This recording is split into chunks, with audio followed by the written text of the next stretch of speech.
बिस्मिल्लाहिर्रहमानिर्रहीम, अस्सलाम वालेकुम नाजरीन। आप देख रहे हैं पब्लिक पॉइंट और मैं हूं आपका मेज़बान सैफ मलिक। नाजरीन, आज वाक एंड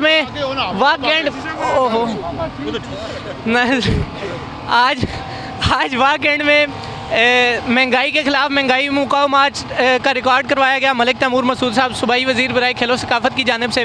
तो इनसे हम तैमूर भाई से हम बात भी करेंगे और जानना चाहेंगे कि इनके इस एहतजाज से कोई फ़र्क पड़ेगा ऊपर आला अहदेदारों में, और इनसे गुफ्तगू हम करते हैं।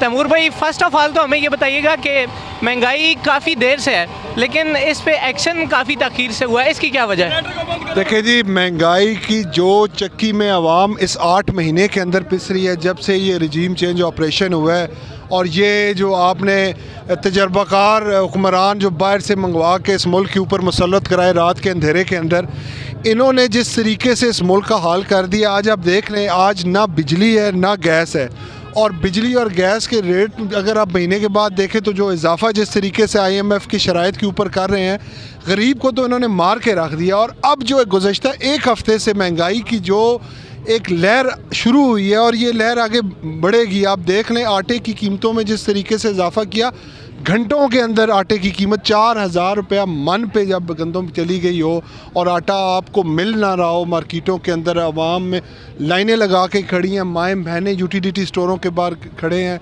ना आटा मिल रहा है ना घी मिल रहा है, और लोगों को इज़्ज़त नफ्स जो है जिस तरीके से उनकी तजलील शुरू हो गई है, मैं समझता हूँ कि ये सिर्फ़ और सिर्फ इन नाअहल हुक्मरानों की वजह से है। और आज आवाम अभी तो आवाम निकली है और डरे उस वक्त से कि जब आवाम निकल कर इस्लामाबाद की तरफ रवां दवां होगी और आवाम का हाथ इनके गिरबानों पे होगा।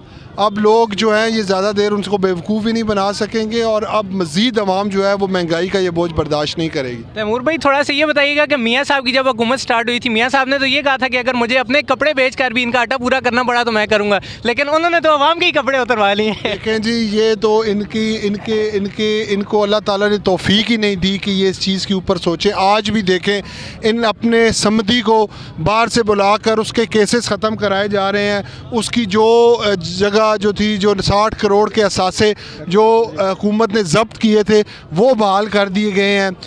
हमज़ा शहबाज का जो भाई है वो वापस आ गया है, उसके केसेस वापस कर दिए गए हैं। तो ये तो सिर्फ अपने और अपने ख़ानदान के और अपने समधियों के केसेस वापस कराने के लिए हुकूमत में आए हैं। इनको आवाम से गर्ज ही नहीं है।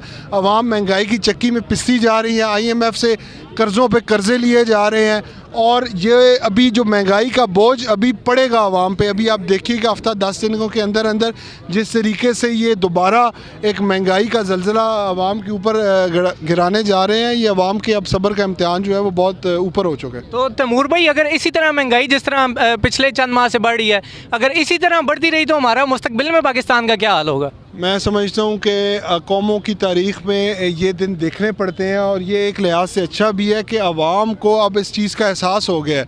आप देखें ना, इस मुल्क में अब खलीज कितनी रह गई है कि एक गरीब इंसान के लिए 2 वक्त की रोटी कमाना मुश्किल है। चौकों पे आप देखें, दिन की सारा दिन मज़दूर बैठे रहते हैं, उनको काम नहीं मिलता, और वो रात को जाते हैं तो उनकी आंखों में आंसू होते हैं कि वो अपने बच्चों के लिए 2 वक्त की रोटी नहीं कमा रहे। और दूसरी तरफ बाहर जो लोग हैं, जिनकी जायदादें बाहर हैं, जिनके बैंक बैलेंस बाहर हैं, जिनके कुत्ते भी जो हैं, उनके लिए भी इम्पोर्टेड फूड बाहर से आता है। तो उन लोगों के और इस मुल्क के हकीकी वारिस जो गरीब आवाम है, जब उनके दरमियान इतनी खलीज पैदा हो जाएगी तो फिर उस मुल्क के अंदर बगावत जन्म लेती है, फिर उस मुल्क के अंदर वो निज़ाम ख़त्म हो जाता है, और फिर बहुत जल्द आप देखेंगे कि इन लोगों का हाथ होगा और इन हुक्मरानों के गिरबान होंगे, और इनको सड़कों पर घसीट कर इनसे इंशाअल्लाह ताला हिसाब लेंगे। तो अगर दोबारा खान साहब की हुकूमत आती है तो आपको क्या लगता है इस महंगाई पे काबू पा सकेंगे वो? देखिए जी, ये आप मुझसे लिखवा लें कि ये नौसत उतरेगी, ये इस मुल्क से उतरेंगे तो ख़ुद ब खुद इस मुल्क के हालात बेहतर होना शुरू हो जाएंगे। आपके मुल्क को तो कोई तस्लीम करने को तैयार नहीं।